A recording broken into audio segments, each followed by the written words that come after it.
আসসালামু আলাইকুম। ভালো আছেন? আমরা একটু দেখার জন্য আসছি ভোক্তা অধিদপ্তর থেকে। আলহামদুলিল্লাহ। মেয়াদ উত্তীর্ণ ওষুধগুলো কি করেন? মেয়াদ উত্তীর্ণ ওষুধগুলো কি করেন? তাহলে আমরা একটু দেখি কি অবস্থা। যেহেতু বলছেন ৩ মাস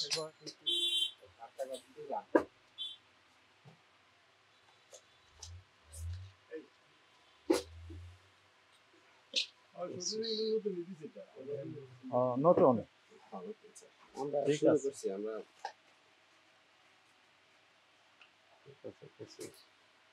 না দেখুন তবে আরেকটু যত্নবান থাকবেন যেন মেয়াদ উত্তীর্ণ না থাকে। মেয়াদ উত্তীর্ণ ওষুধ কি আলাদা করে রাখেন একসাথে কার্টনে আলাদা করে রেখে দিয়েছেন? এটা তো মেয়াদ শেষ হয়ে গেছে। আছে মেয়াদ বলেন? ওটার মেয়াদ আছে? বলেন আছে ওটার মেয়াদ? এটার মেয়াদ আছে? নেই মেয়াদ নেই। এটার মেয়াদ আছে? ওখানে দেখেন, ওখানে দেখেন, এগুলো রাখেন, সবগুলো মেয়াদ উত্তীর্ণ।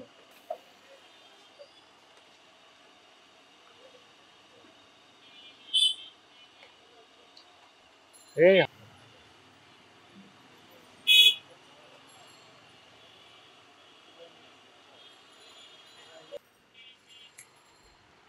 没有的。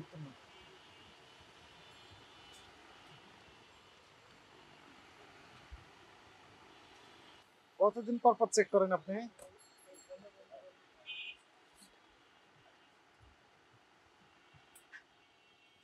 এটা 1 জানুয়ারি মেয়াদ শেষ।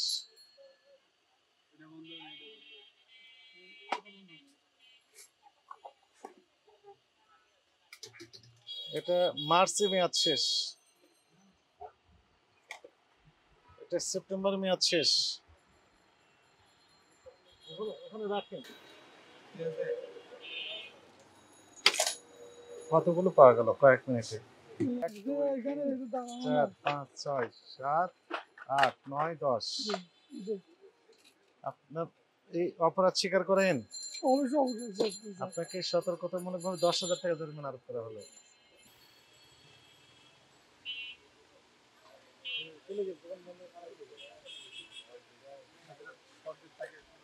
ভালো, হ্যাঁ, ঠিক আছে। হ্যাঁ, সুবিধা তো।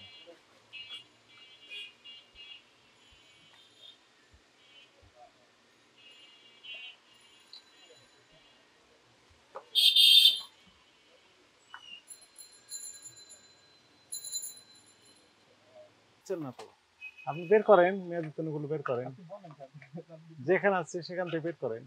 আপনি তো বের করলেন না, আপনার কাছে আর তথ্য নাই, তাহলে এখন আমরাই বের করি।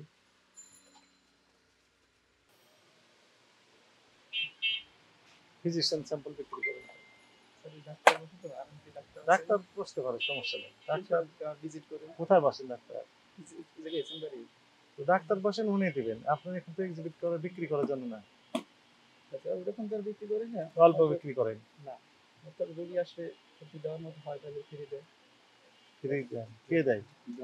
ফ্রি দেয় তো জীবনে প্রথম শুনলাম। ফিজিশিয়ান স্যাম্পল বিক্রি করতে পারবেন না, আপনি আপনার এখতিয়ারই নেই।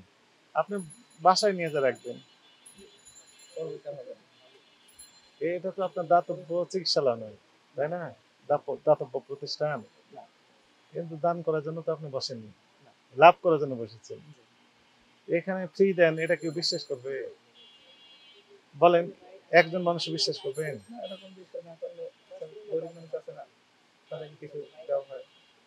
আপনি দিতে পারবেন না তো, এটা আপনার জন্য না তো, আমি দিতে পারবো, ডাক্তার সাহেব দিবেন আপনার জন্য।